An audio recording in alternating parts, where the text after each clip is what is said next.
Okay, so we got our mannequin. This guy's plugged into the wall. These two are plugged into the computer. This should be glowing green like it is. From the mannequin, this is going into the wall. Turn this guy on. This is our user.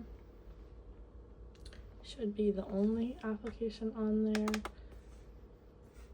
Double click. Make it big. It's trying to discover the mannequin. Make it big. Then nothing's happening here, but if we go select sound, these are all the heart sounds.